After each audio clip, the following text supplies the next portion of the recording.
This is a Rogue Media Network podcast. And when I say you will feel this way and it's okay, there's, if you're not feeling, you're not living. Right. So I think the biggest thing is it's okay. It's okay. You're not alone. Okay. Yeah. Like you said, Mariette, everyone sees, I was getting text messages of, you're living the dream. And well, no, I just broke down an hour ago because I took the bus that was an hour late and then I missed the train. So then I missed my boat. It doesn't matter that I put the three methods of transportation together meticulously the day before. Right. It happens. It's okay. And for me, like you said, like it was compounded on like life. It's life. Yeah. It's life. So stressful. Mariette's on the move. What? Mariette's on the move. Again? Mariette's on the move. If you're dreaming about moving to a new city to pursue the life of your dreams, this podcast is for you. Moving 18 times in 23 years to 5 of America's top cities, I know it's not easy to make those decisions alone. I help you develop the dream, the plan, and the move, even if we need to get scrappy to get you there. I'll be doing interviews, career and city spotlights, and sharing my crazy moving stories, tips, tricks, and scams to avoid. Traveling to explore your dreams has never been easier. Now let's get moving.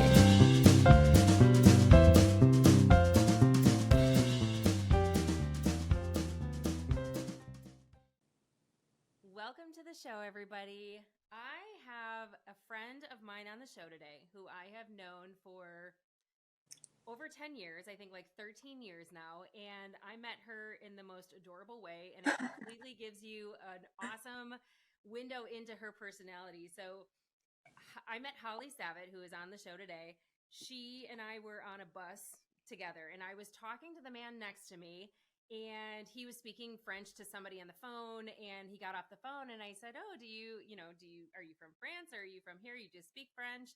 And he said something like, originally I was, but, and he asked me if I speak French, and I said, un petit peu, and he just, basically we were talking, and he asked me like, where I was going, and I said, "Oh, I'm starting a new job today at the company that I work for now," which I won't say. And all of a sudden I get a tap on the shoulder, and Hollie said, "Oh my gosh, do you need help? I work there. I'd love to show you around." And like her and I just sparked a conversation. The older gentleman smiled, and her and I started talking. He got off the bus, she sat down, and we have been friends since. And that just gives you just a snippet into her personality. She is one of the most welcoming, giving, just so much fun, so much good energy, just awesome human being. But she has traveled around the world over the course of the last couple of years, and she has gone from living in Melbourne to Chicago now, and we're going to talk a little bit about her journey, because I think this is the stuff that's important to hear, because it's the good, the bad, and the ugly, and moving can suck, but it can also be amazing. So Hollie, thank you so much for coming on the show. I love that we're having this conversation. Thank you for having me and the bright reminder of how we met. I know, right?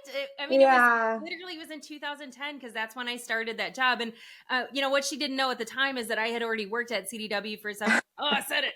Sorry.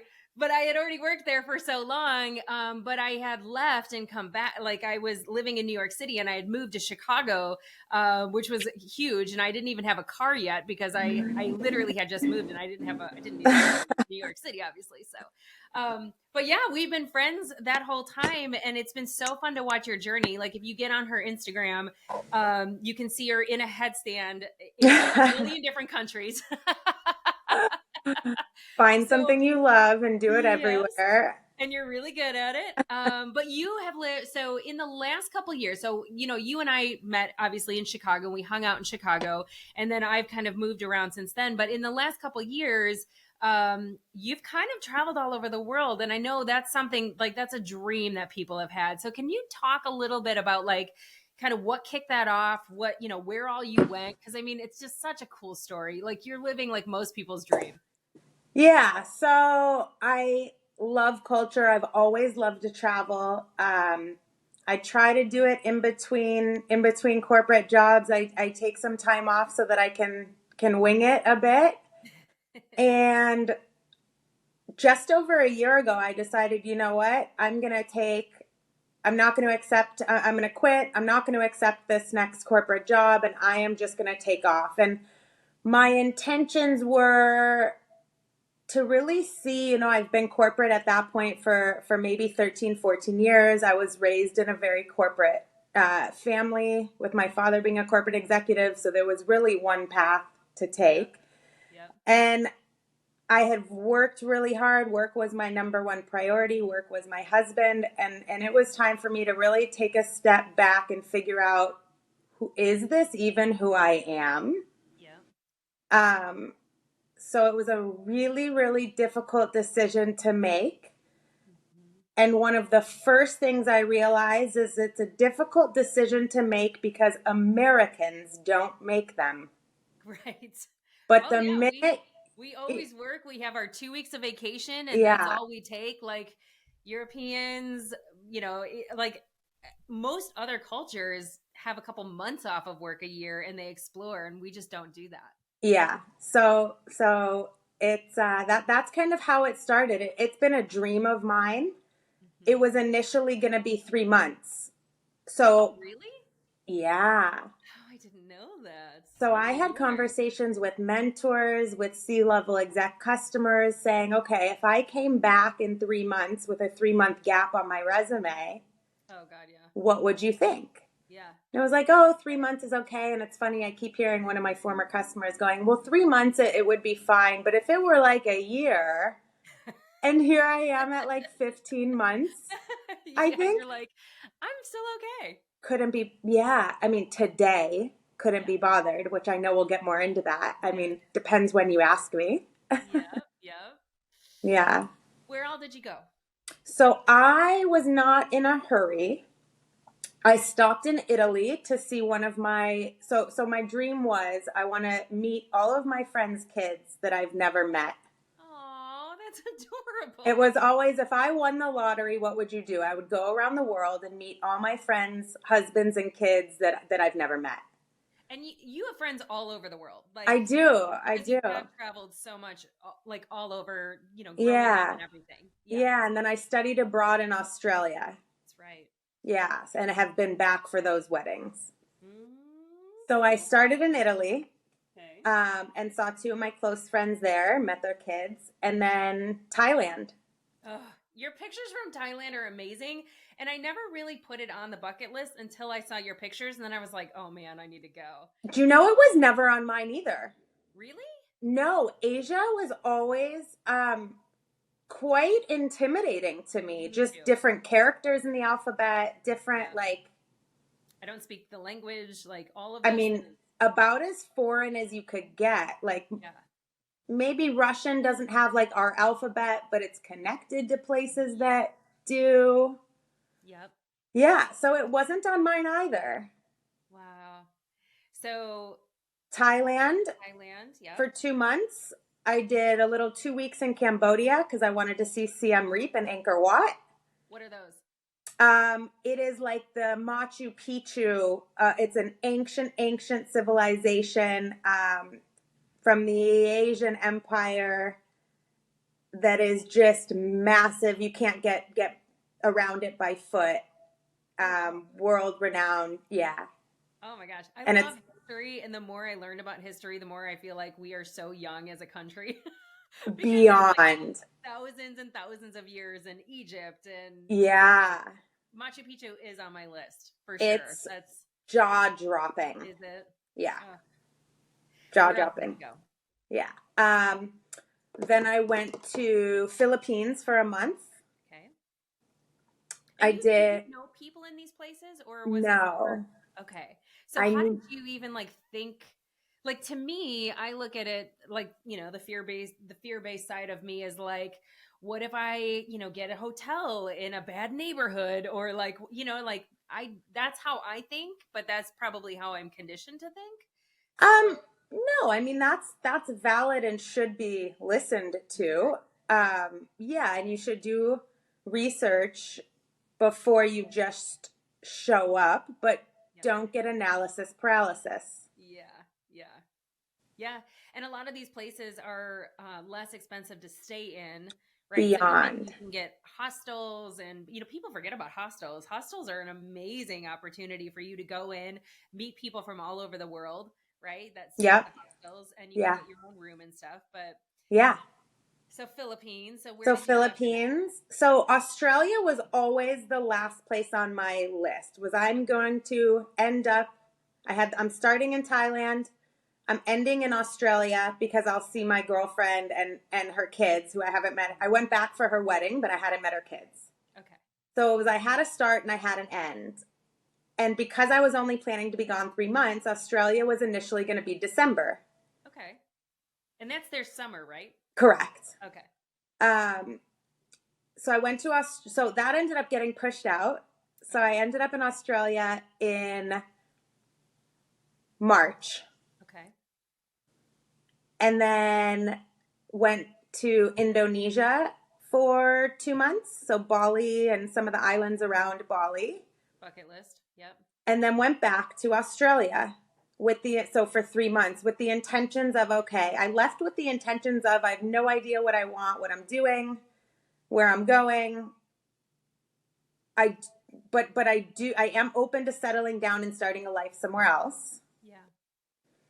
And then that ended up being Australia. And so ended there. And you and I had a conversation. I mean, it feels like yesterday, but it was probably 6 months ago. It was June. June. Oh my gosh. So, and part of that conversation, it's fun having a friend that's a moving coach, because, you were like, here's where I'm at and what should I be thinking about? But it was interesting because your thought process wasn't like, should I move home?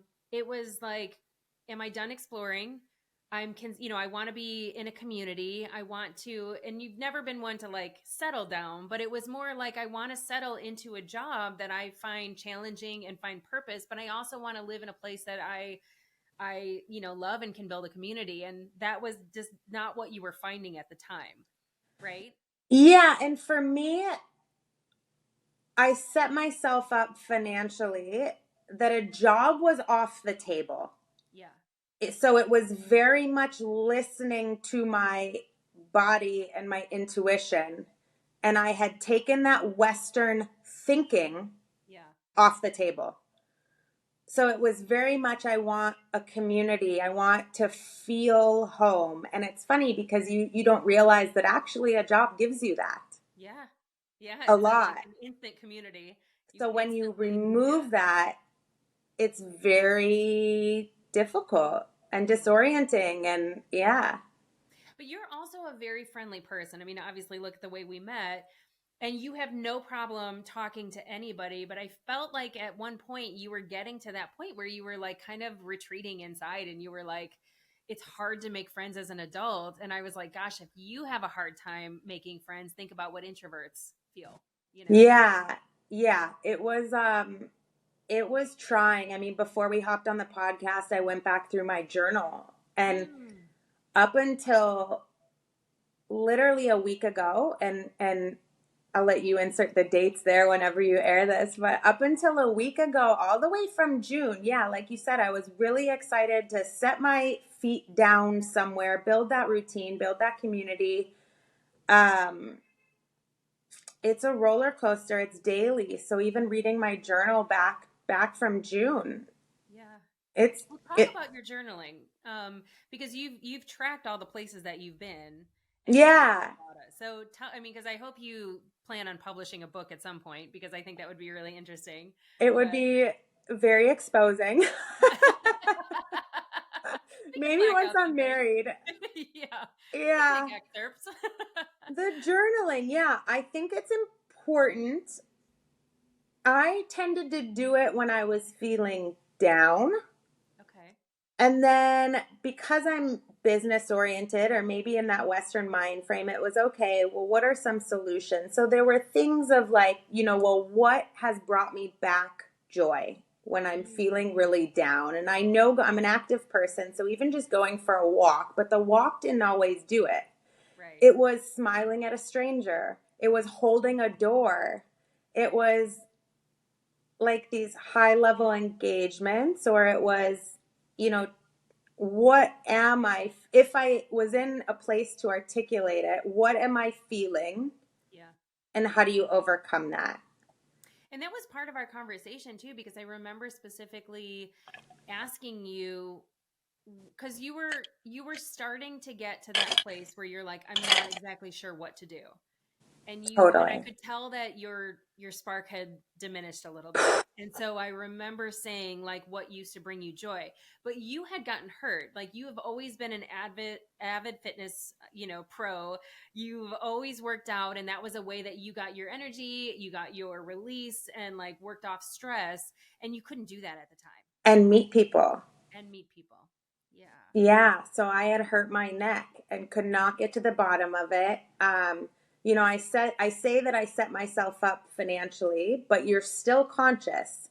So I wasn't joining a $200 a month gym. Right. I wasn't, going to the $30 a yoga class. And for my neck, I came from Asia where massages are $6 an hour.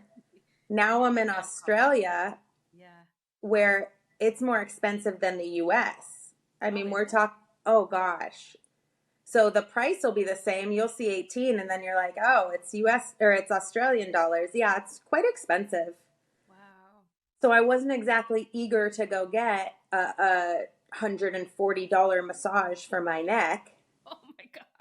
So it was, and also, yeah, it was low. It was tough. And you were looking at jobs at that point, and you were considering moving, I think, to Sydney, right? I had a job opportunity in Sydney. I didn't plan. Yeah. Not that everything needs to be planned, but general ideas and research aren't the worst. Mm-hmm. So I didn't realize like the work visa for Australia. The particular one I had in mind was only good for certain age ranges that I wasn't in. Yep. So then I realized, okay, well, I need to be sponsored then. So I do need to go back to these corporate larger companies that I have experience with. Yeah. Well, and we've always worked in technology. Yeah. And so I think that that's one thing to note is that every industry is different. The company that I work for currently, we don't sponsor, at least we used to not sponsor. Now we're a global company, so it's a little bit easier because you can find, we're in a lot of different countries, but generally speaking, it is the larger companies that will pay for sponsorship because it's expensive. Very. You have to have a time commitment, don't you? If you're going on a sponsor? They didn't give me a time commitment. Okay. But it was a pretty rigorous. I listened to one of your podcasts, and you mentioned, when you're moving somewhere that a lot of places move, and it's highly competitive. I mean, it was to my advantage. I was already living there. Yeah. So they knew the commitment, yeah. And they pressed me on it. Why here? Had you been before? They did a really good job of making sure. I mean, I'm not there anymore, but right. I didn't leave the job. I didn't let them go through with the process. Oh, okay. Yeah. Well, I mean, there are so many joys to moving. And I think that part of the reason that this came about, because this wasn't, speaking of not planning, like you and I, like talking on the podcast wasn't planned, but you and I had a conversation the other day that just broke my heart. And even though you're on the other side of it, depending on the day, I think that one of the things that we got to in our conversation was the fact that you couldn't even articulate how you were feeling because you were a little bit paralyzed, and the stress of moving, and plus you had a significant loss in your family. Like, you are incredibly close with your parents, and so moving back to, I'm sure they didn't, it's not that they didn't care if you moved back to the US. They weren't encouraging, like, we need you back here because we love you and we want you here. They love that you love to explore. I know your mom has gone out and visited you in some of the places that you lived because I've seen the pictures. But it was a consideration, and you were like, that community is incredibly important to me. and you did miss your family and you did want to be back here in spirit, but then also you were like, but I also am committed to staying. And I think there was a several month period where you kind of started diminishing and going down kind of a darker path because of the experience, and like the decision was paralyzing.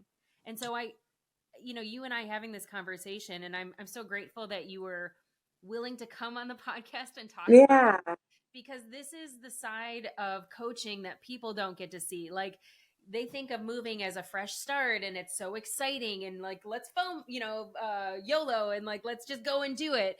And then it's the other side of it that you're like, shoot, what did I just do? And Yeah. especially like I recorded a conversation with my best friend who is a therapist and an ADHD specialist. Like, I have ADHD. I've got a pretty severe case of it, but a lot of times, like when you have ADHD as well, like you make these spontaneous decisions and then all of a sudden you're like, crap, now I have to either live with it or change. Right.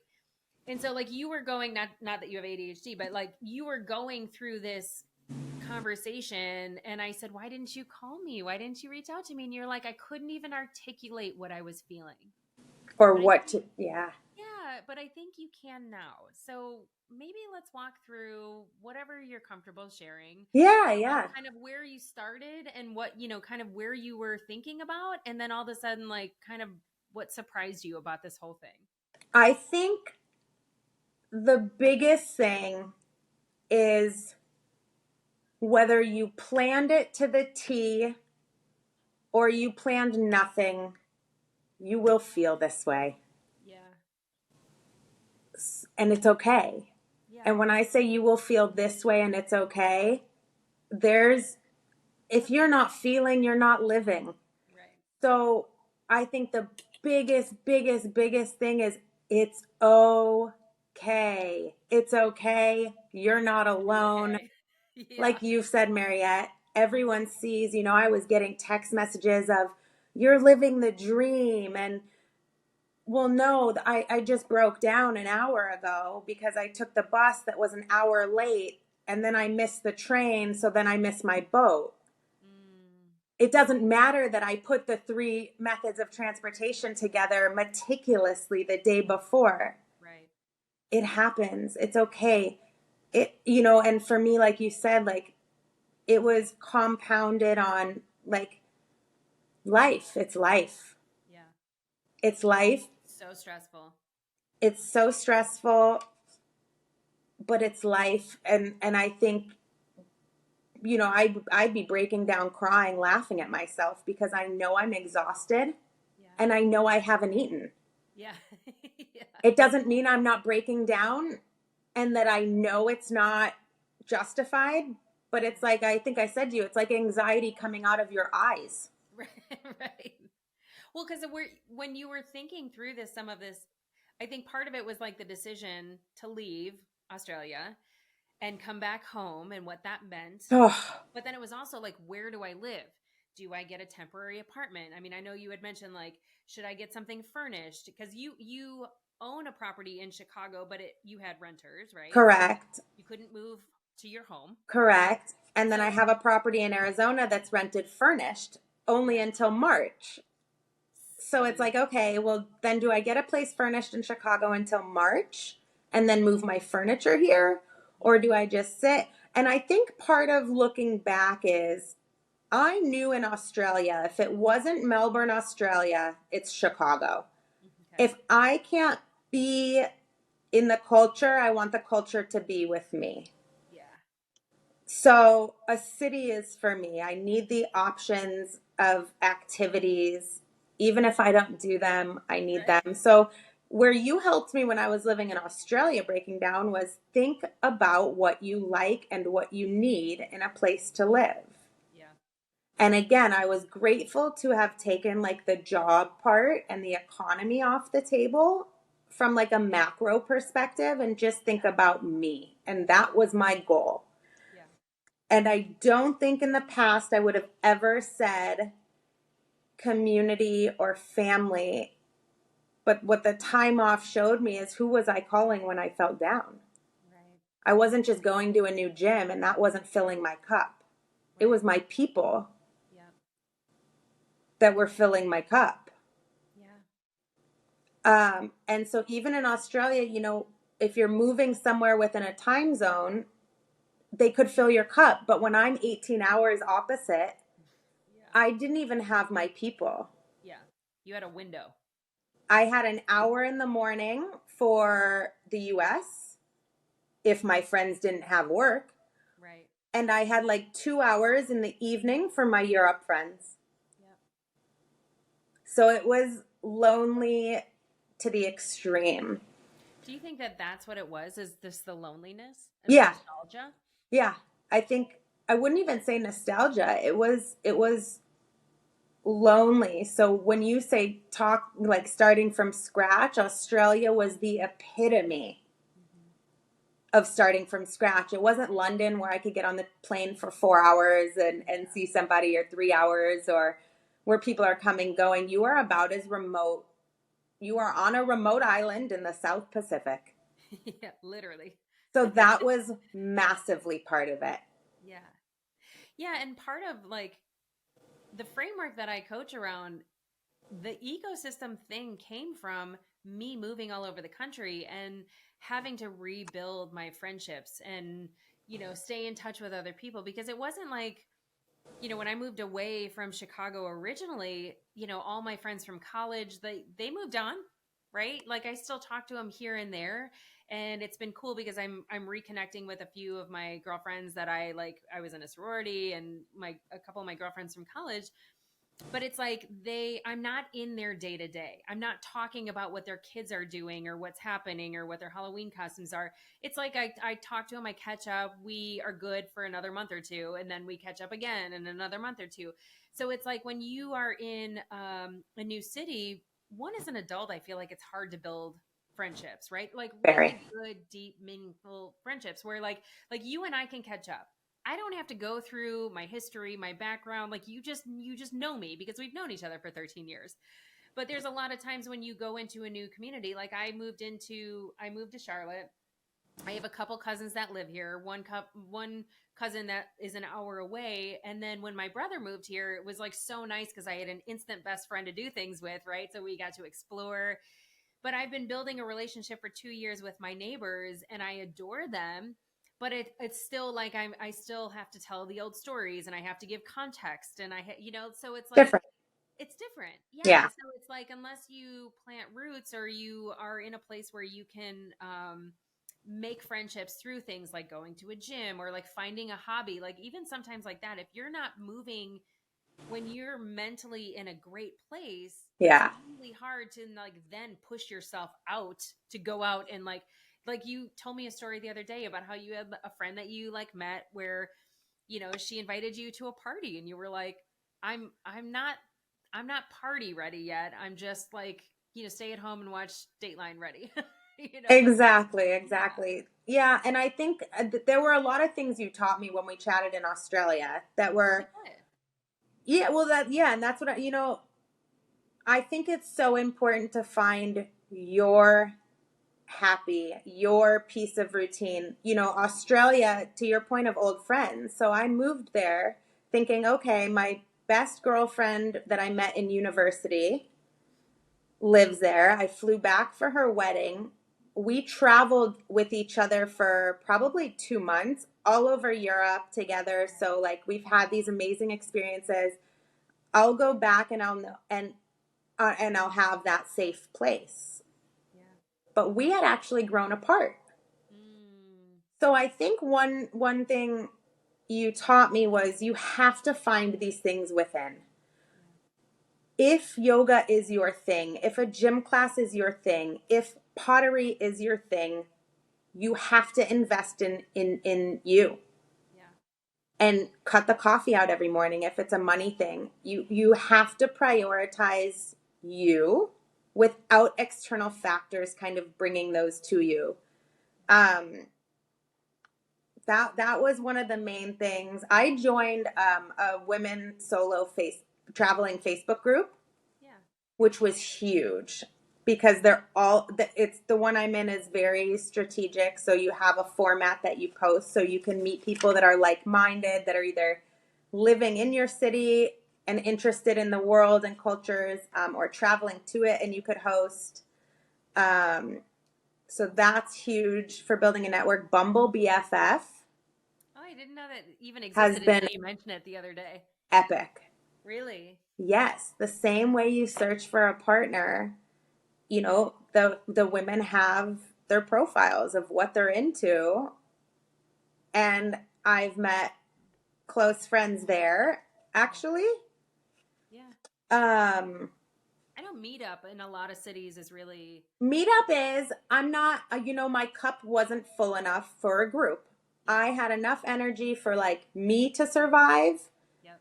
and enough in my cup for like a person. Yeah. But some people do it in a group. It's like lower pressure. Yeah. I'm better one-on-one. Like, I'm strategic about my circle, Yeah.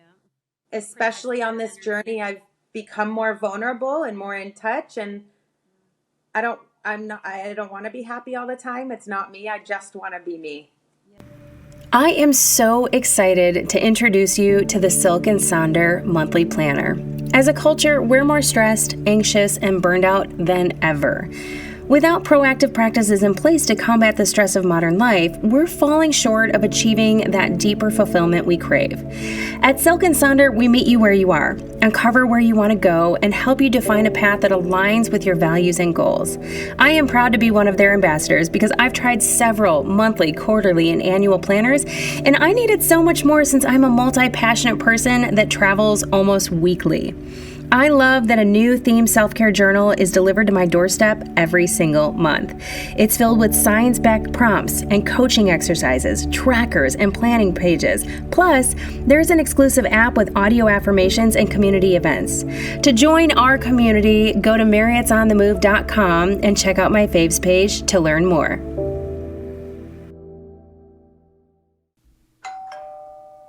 Have you heard of Monat or Modern Nature? I hadn't either before my friend Monica was raving about their skincare products that she's obsessed with. I took their hair quiz to find out which product line would be best for me since I just happen to be looking for new shampoo and conditioner, and I signed up for their VIP package that got me a little bit of everything to try out. Turns out they are the first anti-aging hair care line in the world, which I didn't even know was a thing, and their products are gluten-free, vegan, and Leaping Bunny certified, which means they're never tested on animals. Now I'm obsessed with their rich formulations that feature botanical extracts, essential oils, and other naturally based ingredients, and I want to share those products with you. I'll put the link in the show notes, or you can hit the faves page on my website. It's safe, EU approved, and clinically tested by third parties, so essentially robustness approved. Now back to the show. Yeah. You're going through what you're going through. Yeah, so I left looking for this like external fulfillment and really realized in Australia, talking to you, of well, what is my routine? What is going to make me happy? What do I need?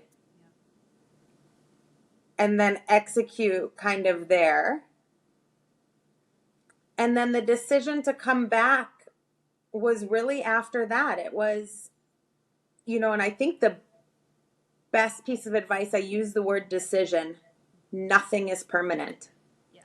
If I decide to move and I hate it, I'm leaving. Right. If I decide to take a job and I hate it, I'm leaving.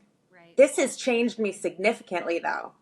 Like, because the American way is, well, you stick it out. It's a job and you're not supposed to be happy. Right.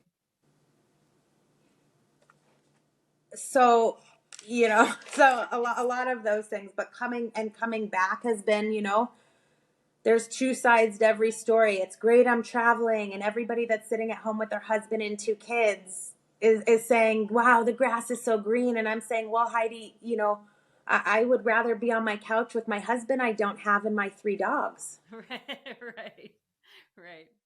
So and then, moving back to Chicago, I haven't had to interview for a job in 15 years. So like I was saying, there's 2 sides to everything. I get to build the exact life I want.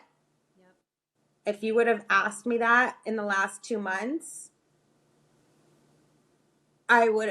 well, you get to do anything you want. Well, no, I can't do. Everything's out of my control. I can't choose where I work. I could choose where I interview. Right. I could choose where I live if I could afford it. And then do I want it furnished? Do I want it not furnished? What do I do with my furniture in Arizona?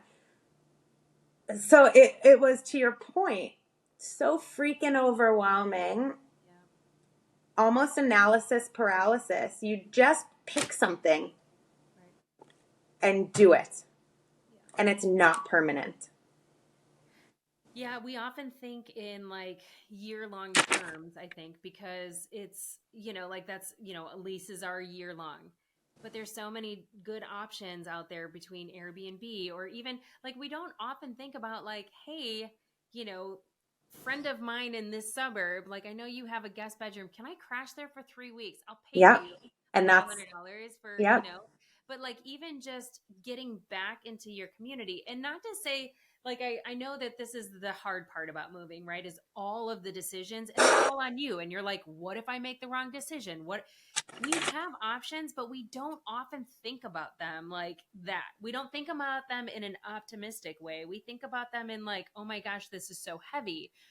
And like what you went through, you were already, you're confident. Like you are one of the most confident people I've ever met. You are always confident in your decisions. And for you to kind of have that like wavering, right? That probably weighed heavily on you as well because you're not used to wavering.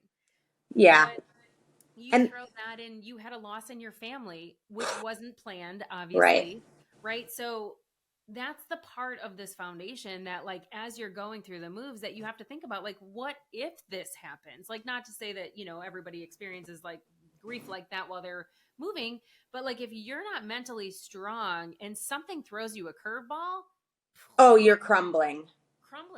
Right? And when we say curveball, Mariette, just to put things in perspective, my Halloween costume didn't show up on time and I bawled. And it doesn't have to be a death in the family. It doesn't have to be, it's literally the throw pillow you wanted. Yeah. And I'm like laughing as I'm bawling. Right. Because I'm like, this is hysterically like ridiculous. Well, in the apartment that you went to go rent fell Yeah. down. Yeah. Right? So Yeah, the first one. Yeah, geez. Yeah. So, And I think of things as closing the circle. So like, okay, I'm moving. Here's my plan. There's so many variables. For me, I just learned last week, so a week ago Friday, 8 days ago, for me, closing the circle is no matter what, I'll be okay. yeah. And for me, and it's that confidence. It's that I'm educated. I have a brain. I have family I could stay with. It might be on the couch. I have food. So no matter what, for me, closing the circle was, I'll be okay. If I sign a year lease and I break the lease for $5,000, I'll be okay. I might have to work harder, work longer. I might have to stay on the couch an extra month. You'll figure it out. I'll be okay. I have a couch. Marie Forleo always says everything is figure outable. Like everything is. We're living. It has to be. It has to be. And we don't often think about putting ourselves back into the community to ask for help, right? We have this like a lot of people are living outside of their means, so they're already taxed when it comes to like their finances and like, mentally what you can handle from a capacity perspective. And part of when why I was so heartbroken because I was like, why didn't you call me? And you're like, I couldn't even articulate what to say. But that's the thing is that sometimes just asking is saying like, hey, I need to like just sit in silence for a second, but I need support and I don't know what to do. Like even sometimes saying that, like it makes me cry. Totally. I mean, and even just hearing you offer it when you did filled my cup of like, so it really emphasized of like the reaching out, but reaching out to the right people. Yeah. To exactly your point. Like, I just need you to be here.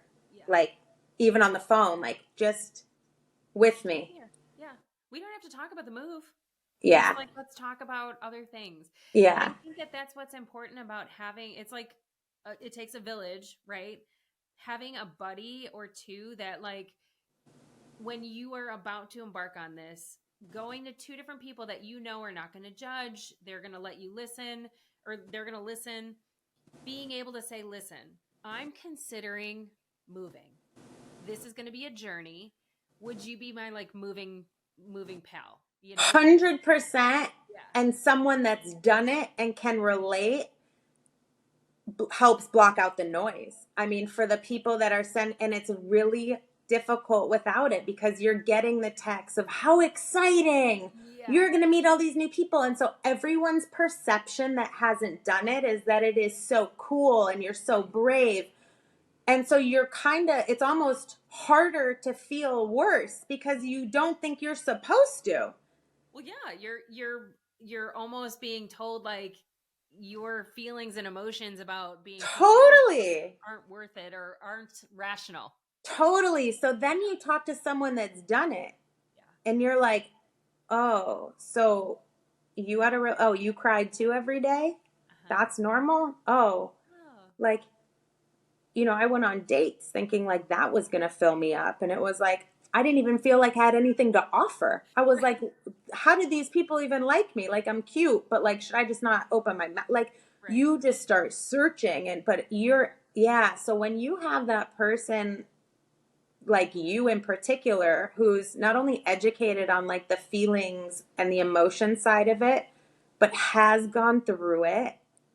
And isn't this like, I hate that like the word toxic is so negative, but this like, perception that everything's supposed to be great and new and lovely. It is like the freaking opposite. Yeah.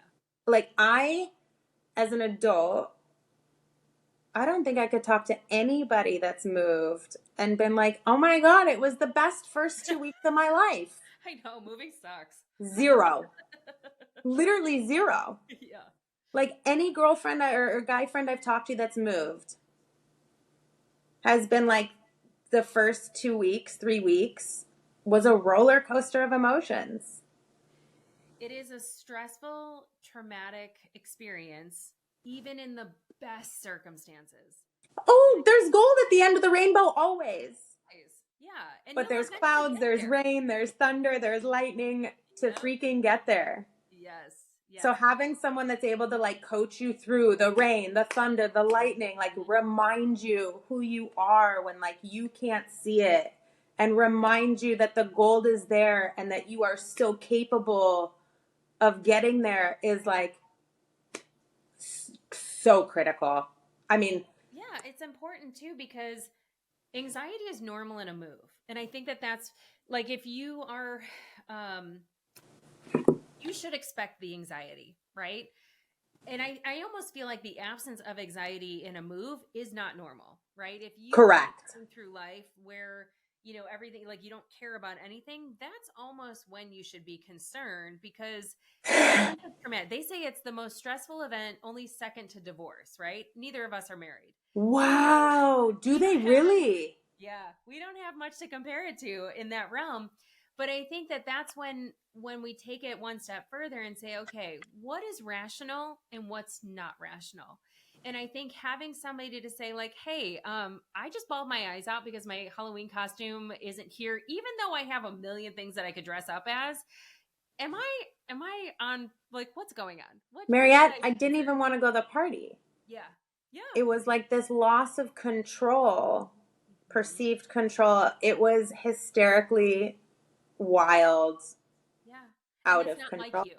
And I think that that's where you get to a point where you're like, oh my gosh, what's happening to me? Why am I feeling this way? And it feels like this dark cloud is following you everywhere, but that's normal. And if somebody doesn't say like, of course, Hollie, you have anxiety. Of course you're feeling this because this is that like funk that you're in that you get when you're moving because you're biologically transitioning to a different realm, right? You haven't yet closed out the old part of you in that old chapter and you haven't quite started that new chapter. You're in the funk in the middle. You're in that like what the preface. You're in the preface right now. Yeah. It's hard to see that when you're in the middle of it because all you're living that 24/7, right? Yeah. But it comes in waves. Right? It's just like grief where you have to have that biological release where sometimes crying feels so good but you don't want to cry because then you're like, should I cry? Should I not cry? But Oh, having that prep and saying like, well, of course that's normal. yeah. You're leaving something that you thought was going to be amazing. And just a year ago, you were like, I'm going to live there forever, and now you're like, well, forever's a long time. Yeah. And then you're afraid of like, without that coach and that support, it is, added pressure of this, everyone's supposed to think you're happy, and everyone, you don't want to be a failure if you're not happy. Right. And, what does that look like to everybody else? If if it's not everything it was built up to be this second. Yeah. It also takes time. It does. It takes time. And a lot of people that don't move or haven't moved in, a decade or two, partially don't move because of that. Like, I know people that absolutely hate where they live, hate it, but they won't leave. Right? So it's almost like we look at the two sides of the coin, one moving all over or moving just in general to find that better life, and then getting there and being disappointed. A little bit of planning could take you to the next level, right? And your system is epic for that. Thank you. Of like, what am I missing and what am I looking for? And how do I set myself up to successfully find that? Right, because look at Chicago. There's 37 different neighborhoods within Chicago. You could move to Logan Square and realize your heart's really in the Gold Coast, but not realize it because you haven't spent any time there and don't know the difference between the two things. You just see like, I'm moving to Chicago. And you said, actually, now you're bringing up something that was so cool that you said in Australia. I was living in an area that I thought I really liked. And I said, but I'm so overwhelmed because like when I go to a coffee shop, there's a million coffee shops to choose from. And then it's like, I don't really get to know anyone or feel homey. And you were like, okay, well, maybe you should look at a different neighborhood that's still in the city, but maybe a little bit smaller and more quaint. Mm-hmm. So you're it was just the process of having someone clear-minded, not going through it, and someone with clearly a proven process. Yeah. To be that voice of reason that like I know I have but couldn't find, so I was going even deeper into this hole. Yeah. Was so valuable. It's just a different perspective. And I think that that's the thing is that like what used to bring me joy doesn't bring me joy anymore, right? Like this is so silly, but like I was like, I want roller skates. I used to love roller skating and I bought roller skates and I went a couple times and I was like, I'm okay. But being okay and being okay with not being okay with it anymore. Yeah, I'm content. I don't need to live totally near a roller rink. To your point, to like our point, no decision also has to be final. Right. And I think that's where you get caught too, when without a coach or a mentor, or someone like you to talk to, if you're in this dark place and you try roller skating because you used to like it and now you don't like it, who am I? I just go deeper. Right. Now I just go deeper. Myself. Yeah. I don't know who I am. I don't know what I want to be. It's a spiral. It's a spiral. I know that there's a couple things that I personally, like for me, I have to have a Pilates studio. Pilates brings me joy, and I didn't do it for the first 2 years I was in this house. I just got back to it because obviously I went through all the stuff with my back and I couldn't do it. But ironically, when I went to physical therapy and all of the exercises were Pilates exercises, I remember feeling this spark of hope and joy. I was like, not only did it used to bring me joy, but like this is going to help me and this could potentially keep me from going back to the pain that I just experienced. Yeah. So to me, like Pilates is important. I like Starbucks, but I love craft coffees, right? I love being close to a craft coffee shop. Ideally, I would love to be in a place where I could jog to a Pilates studio. Like the best shape I was ever in was when I lived literally 1 mile, almost exactly. I was living in the marina in San Francisco. I was 1 mile from the best Pilates studio. In fact, just this morning, the woman that owned, Laura Hudson was the woman that owned the Pilates studio. And I'm blanking on the name of it. I can picture the logo because it was super like creepy and dark, but it was awesome. It was like this red, it was like a head and like the hair was like dripping down. I don't know. It was, Oh. I'll have to find it and post it. Yeah. But she did a DVD, like a Pilates DVD, and she sold them there too. And that's what I've been using as my physical therapy. But I would jog to the Pilates studio, and it was right across the street. They had an awesome coffee shop. I would grab a coffee on my way home, and then I'd walk home, and I was in a killer shape. But I realized like I love craft coffee and I love Pilates. And so for me in my next home, because right now I'm in a subdivision that's far out. It was an up and coming area, which I'm grateful for the equity that I'm building in my home. But at the same time, like I would rather pay a little bit more to be within walking or jogging distance of a Pilates studio and a craft coffee shop, so I can take my dog, walk there, grab my coffee, and head home. Because if I look back to all the places, when I lived in New York City, I was close to both. When I lived in Chicago, remember my cool place in Lakeview? I was Yeah. upstairs from an Intelligentsia. In fact, when I went to go look for that apartment, it was like in the afternoon, and I walked in and the apartment smelled like coffee, and I was like, I don't care what the rent Let's is, go. I'm taking it. Like, this is my Yeah. home. Like, I love this place. Yeah. But that's the thing, is that like we all have that list, right? We all have those things that like in a time frame, right? Like if I was a 10-minute drive from someplace right now, I'm 10 minutes from a great craft coffee shop, but I'm 30 minutes from the Pilates studio. So now I have had to redo, like I rejoined the Pilates studio that I was going to here that used to be 15 minutes from my old place, or 10 minutes from my old place. When I was renting, building this house. Now I'm 30. So now I have to go at night, which I'm more of a morning person. Like I Yeah. love 6 a.m. Pilates. That starts Yeah. my day off great, but now I'm having to adjust.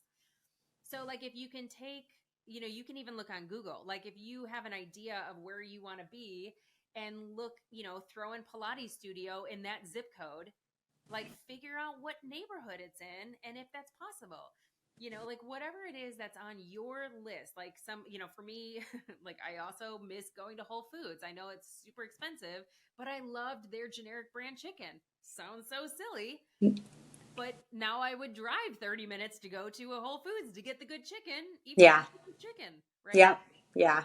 So little things like that like taking into account, one, the community, but two, like that ecosystem and what you need to have in it to feel at least somewhat sense of a routine and normalcy that can pull you back in. You can build friendships, but that routine that like Totally. right brings Critical. joy. Critical. Yeah. So where are you at today? Like tell me how you're feeling today, because you're only a couple weeks into this. Yeah. So I am about Thursday was 3 weeks. So I'm 3 weeks into it. It's in another, the saying is in another language, but in English it translates, you can't eat an elephant in one bite. Yeah. So it's taken me 3 weeks because I moved into a minimally furnished apartment. So I need nightstands. And when I say need, I don't use that loosely. Right. My home is my sanctuary and my peace. So I needed to make this apartment feel home on a budget. I got $20 nightstands. Yeah. I needed to come home and feel home. Mm-hmm. I'm interviewing for a job. My uncle who passed, I'm taking care of his house. I'm the only one in town. Oh. So before it's winter, it needs to be winterized and roofed. This is my elephant, and everyone's going to have their elephant. Your kids need to find a school and get acclimated. Your kids have activities. Part of your elephant is Pilates. Part of your elephant is coffee. Yeah. And you can't eat an elephant in one bite. Yeah. And if you don't have a plate and silverware, you're not going to be good for anybody else. So for me, that meant I needed nightstands first. Yeah. And just silo my focus. Yeah. And I needed home to feel comfortable. Okay, the next part of my elephant was 9 to noon, 9 to 1 every day, I'm going to spend applying for jobs and networking, because that is my second most important. How am I going to pay for my next apartment if I'm not having, Right. a job? So that was part of it. And just to reiterate, I do have the 2 properties that are giving me a small amount of income. Yeah. So I'm grateful for that because it's helping. And then your third part of the elephant is okay. Well, I have my local coffee place. I love coffee and it's important for me. That's part of my community or my Pilates. Yeah. Okay. And then, so when I was supposed to be, interviewing and informal interviewing and networking from 9 to noon, if I found on Facebook Marketplace the nightstand I wanted, that was still my number one. Yeah. I still needed to go get it. Couldn't beat myself up about it, Right. even though my Pilates was at noon. Right. So you just have to break your elephant up logically Yep. and eat. Bit by bit. Bit by bit. Yeah. I think it's hard to prioritize when you're overwhelmed. Phew, you think? Yeah. So I mean that's the thing is that journaling helps. That's definitely something like I don't love journaling because I have a graveyard of journals that I've started and in my head I feel like I have to do it every single day, but you really don't. No, and I don't. So I write down when I'm feeling down Yeah. because like before you and I chatted, I went back. Yeah. And it was like, so, and then I started a therapist because it was like, okay, I'm finding this feeling often. Yeah. Is there something bigger or have I learned from it? Or, so I don't do it daily. I don't do it when I don't want to. It's actually in my notes on my phone. So I could search a keyword. Like I searched spiraling Yeah. every time I'm spiraling because I'll look. So what brought that on? Was there something I did after that I felt better about? And again, if it's the same thing that's bringing it on, what am I doing to put myself in those situations? Yeah. Yeah, I've told people in the past, and I used to co-chair the mental wellness business resource group for CDW, and we kind of kicked it off, and all of us did a profile that went out to 15,000 people. And it was interesting because men have a harder time with this than women in admitting or saying when you have a hard time doing something or even reaching out and asking for help. But one of the things that I had put in there is that when I feel like I'm getting into a funk, and it's, again, anxiety is normal when you're going through a move, but when that anxiety persists or worsens over the course of, several weeks, several months, that's when you really need to kind of take a step back and say, like, maybe it's time to talk to somebody, whether it's a friend, whether it's a therapist, whether it's a coach. But I started keeping a list of the things that when I need to feel better that I can do. And if I've gone through that entire list, I have 10 things on my list. One is how am I eating, right? So, gluten and dairy for me are the two things that cause anxiety and depression. Am I eating clean? Probably not at that point, right? So that's one thing that's simple that within a couple days, I can start lifting my mood. Am I moving my body, whether it's a 5 or 10 minute walk outside, or am I working out? Am I going to church? Am I, taking a spiritual practice in? Am I meditating? And meditating for a lot of people doesn't have to be like sitting in Om and, like listening to sound bowls. It could literally be for me like Pilates. And when I'm in Pilates and I'm like my Pilates instructors a lot of times don't count, right? So for Do you me, know what actually, if I could that's jump my- in on that. yeah. So that was something I learned over the journey, that meditating is just when you are fully present in your body. So for men, you could be meditating while you're at the gym. If you're not counting and you are just, I call it focusing on your 5 senses. So it's your, what do you smell? What do I hear? What do I see? What do I feel? So the check-in. It's just your happy place. And so, yeah, a lot of, because you said it's very hard for men to like articulate or admit they need help. But to your point, having a list, and a coach can help you identify these things. Yeah.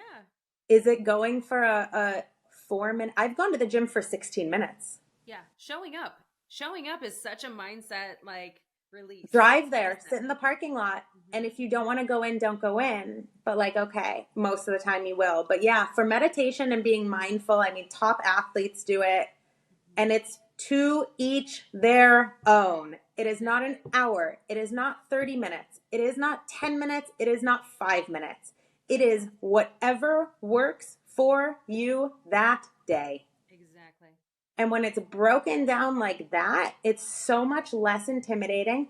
I actually found it on the back of a motorcycle taxi in Manila, Philippines. Random. I could not wipe the uncontrollable smile off my face. It was the wind. It was my whole body got tingles. It was a new neighborhood we were going through. It's a visualization, right? You It's can take yourself back to that place by listening to a song or just sitting there and picturing that song.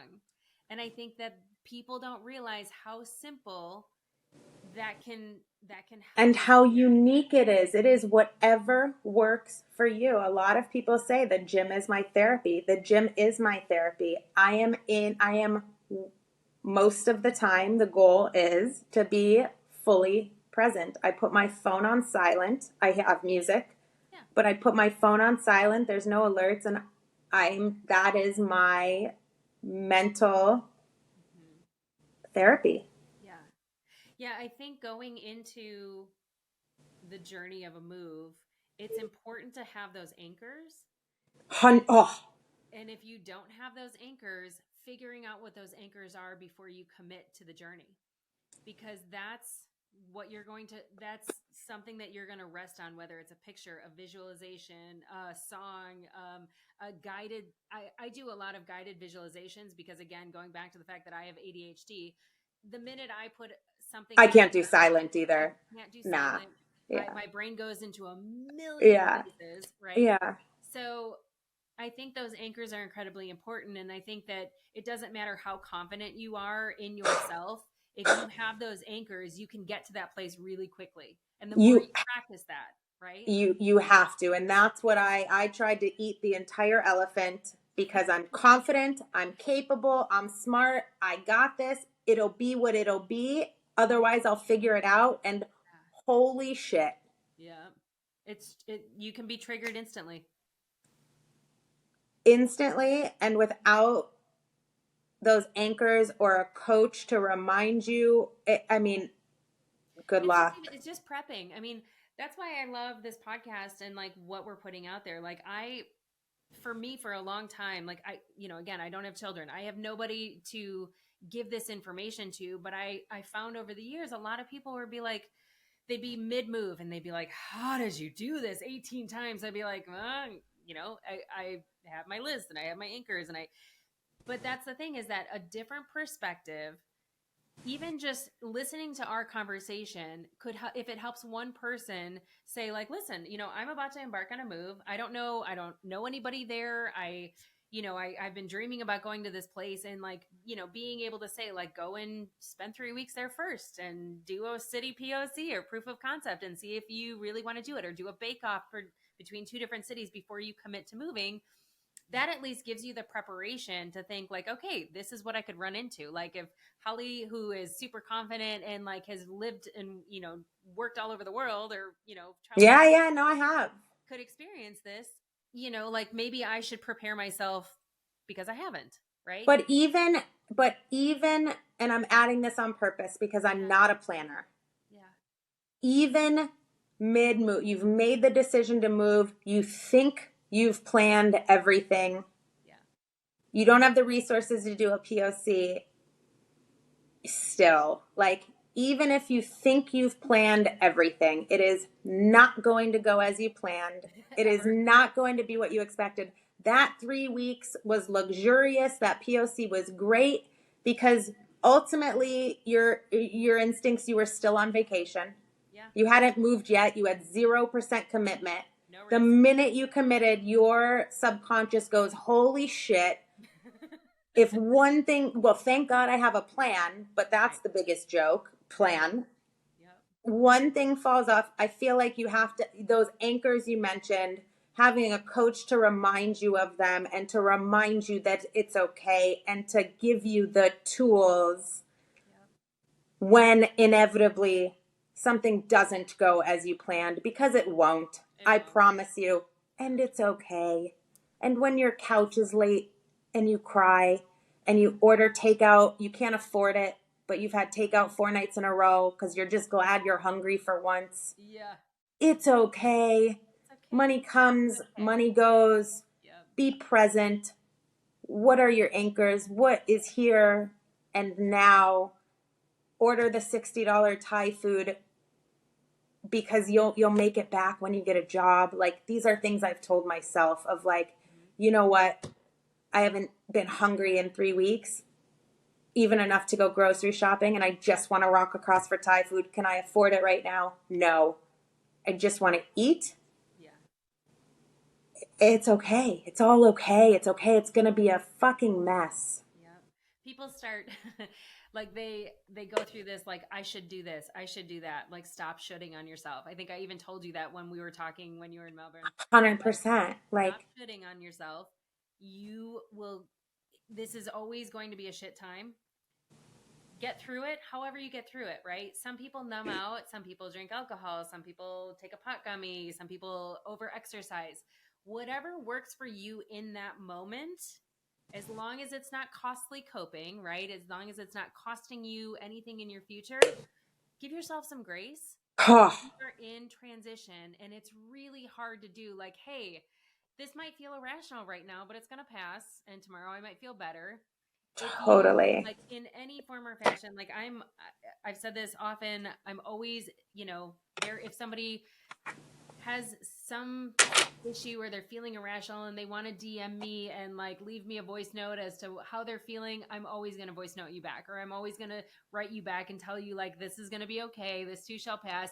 Here's a visualization. Here's a tip. Here's a trick, or I'm just here to listen. Do you want my advice? Right.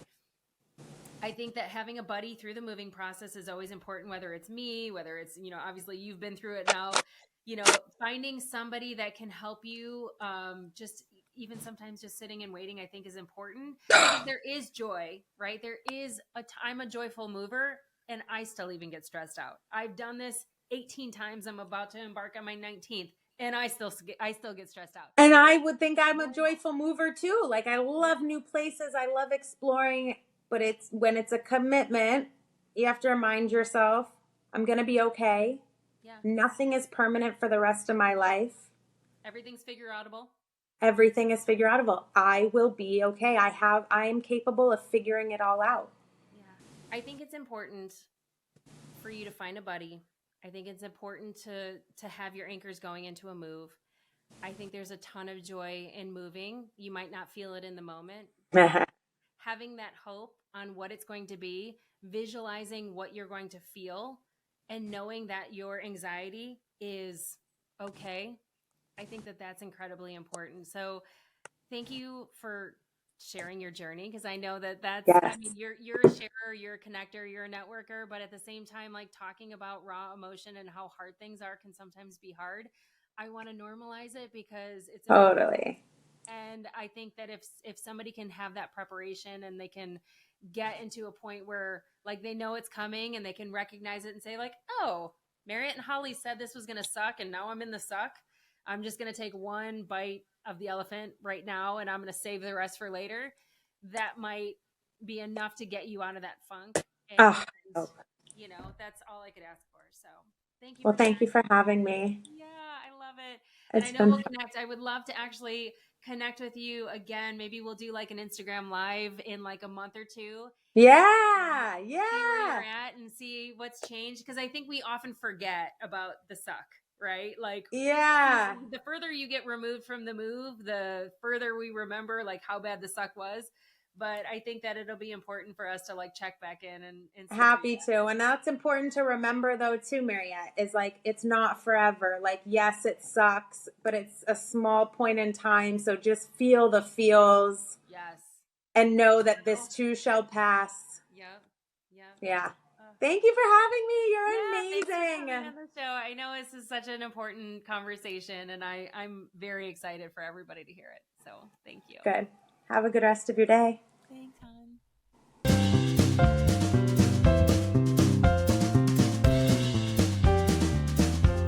Well, I could go on forever and ever about moving you closer to your dreams, but I probably should save some thoughts for the next episode. A big thanks goes out to you for making time for me today. And making time for me, you're making time for future you, and we're both grateful. If you enjoyed this content, please subscribe to the podcast, download the episodes, and leave me a 5-star review. I would really appreciate it. In return, if you go to my website, marriottsonthemove.com, and register for the Monday mailer, I'll send you a free Fred workbook to get your journey started. This is also where you can find all the show notes and all the ways to get in touch with me. A special thanks goes out to Rogue Media for its wisdom and partnership. Until next time, friends, keep moving forward towards your dreams. Oh, and the legal stuff. This podcast is presented solely for educational and entertainment purposes. I am a certified coach, not a licensed therapist, and this is not meant to replace the professional advice of a physician, psychotherapist, or other qualified professionals. This is solely my perspective based on my own experience and training. Okay, now it's over. For reals. Bye for now.